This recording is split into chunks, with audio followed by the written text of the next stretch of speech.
प्रायोजक राम बंधू लोणचं, आता प्रत्येक जण जिंकेल.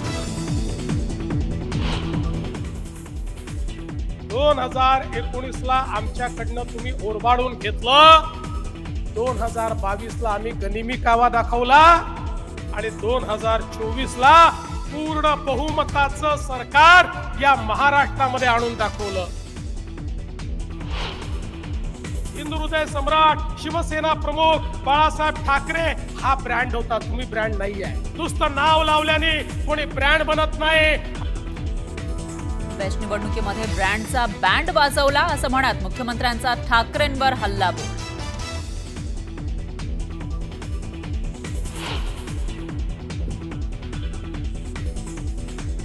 राज्यात ऑगस्ट आणि सप्टेंबर महिन्यामध्ये झालेल्या अतिवृष्टीमुळे 17,85,000 हेक्टर शेतीचं नुकसान, 30 जिल्ह्यांना अतिवृष्टीचा फटका.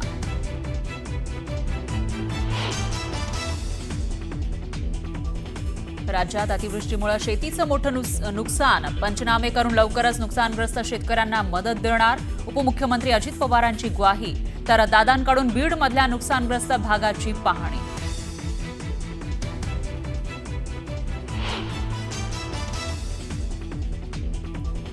शेतकऱ्यांचं नुकसान डोळ्यांनी दिसतंय, पंचनामे नंतर करा, आधी तातडीनं मदत जाहीर करा, उद्धव ठाकरेंची सरकारकडे मागणी.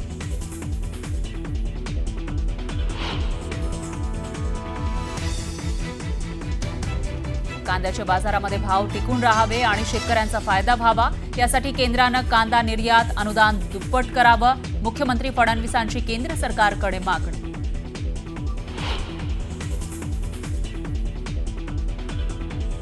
स्थानिक स्वराज्य संस्थांच्या निवडणुका 31 जानेवारी 2026 पर्यंत पूर्ण करा, सर्वोच्च न्यायालयाचे राज्य सरकारला निर्देश. नोव्हेंबर 2025 पर्यंत ईव्हीएम पूर्वा निवडणूक आयोगाला आदेश.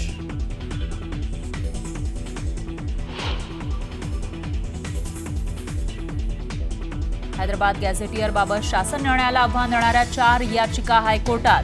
विनीत धोत्रे आणि शिवा संघटनेकडून याचिका दाखल करत 2 सप्टेंबरचा शासन निर्णय रद्द करण्याची मागणी.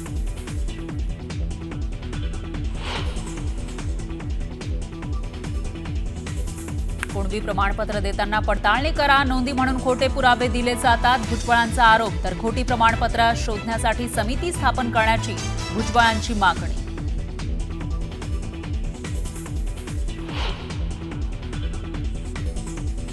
लोकप्रिय घोषणांमुळे राज्यावरील कर्जाचा बोजा वाढल्याचं समोर. कर्जाचा आकडा 9,32,242 कोटींवर पोहोचण्याचा वित्त विभागाचा अंदाज.